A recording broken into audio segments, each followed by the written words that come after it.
The Ocean Hunter has requested me on Patreon to review the British animated film Watership Down, an adaptation of Richard Adams' book about rabbits trying to find a new place to live. This movie has gained a reputation for being a very dark and disturbing movie that's not appropriate for children. However, I don't think the film is nearly as dark and scary as that suggests, and while it certainly earns its PG rating, there's more to the movie than just some bloody scenes. Throughout its 90 minutes, director-writer Martin Rosen makes this journey the rabbits take a compelling one. I've never read the book, so I cannot say how faithful the adaptation is, but Adams was reportedly pleased with how the film turned out. Despite the occasional intensity, Watership Down actually has a leisurely pace to it, which I think works to the film's advantage. Most of the movie consists of just following these rabbits. They make their way through the countryside, and Rosen's direction maintains interest thanks to the various little scenes and how he develops the characters. There's a sympathy for them, with their primary goal of wanting to survive and find a new warren to live. Rosen primarily opts for natural scenes, and the background artist even drew actual English fields and other locations and put them into the film.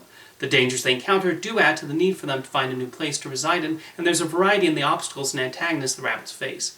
There are unseen human forces, primarily a construction company tearing through the warrens in order to build new homes, and this is where we get the environmental message common in these kinds of stories. Other animals also become problems for the rabbit heroes, especially a fellow rabbit named General Woundwort. The main villain of the movie, he's portrayed as power-hungry and vicious, and how he wants everyone to follow his orders. Even with all the other animals that pose a threat to the rabbits, it's Woundwort who winds up the most despicable character in the entire movie.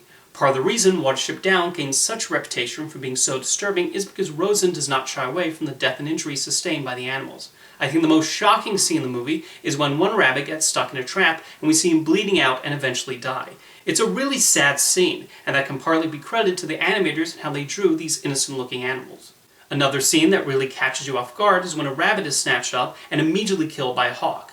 This one happens in an instant and without any blood in sight. This little rabbit is just gone, which heightens the need for companions to find somewhere safe.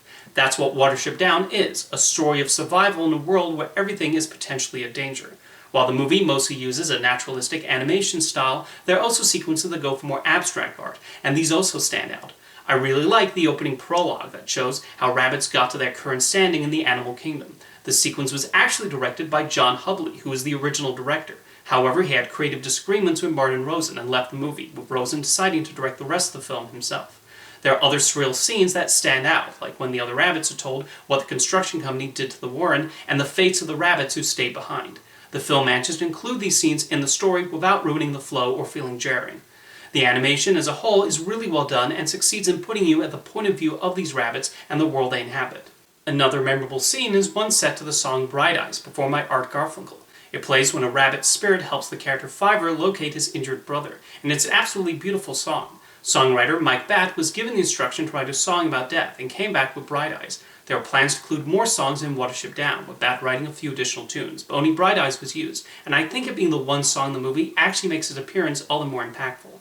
Bright Eyes became a huge hit in the UK, although Richard Adams said he personally hated the song, one of the few aspects of the film he was less than thrilled with. Years later, the song even made a brief appearance in Wallace and Gromit: The Curse of the Were-Rabbit, which was a nice tribute from one British animated film about rabbits to another. The filmmakers were able to get some big names to voice the animals in Watership Down, including John Hurt, Denholm Elliott, Ralph Richardson, Nigel Hawthorne, and Zero Mostel in his final film role. However, they never become a distraction, and all successfully disappear into their characters. Martin Rosen would later direct another animated adaptation of a Richard Adams book, The Play Dogs, and I actually preferred that one, but that's certainly not a knock on Watership Down, which is a really good movie, and despite some of the more notorious disturbing scenes that appear, I find it quite a beautiful film. It manages to explore themes like death and survival in a poignant manner, and is one of the most memorable animated films to come out of the 1970s. Now let me know in the comments what you think of Watership Down, and thank you for the request, Ocean Hunter.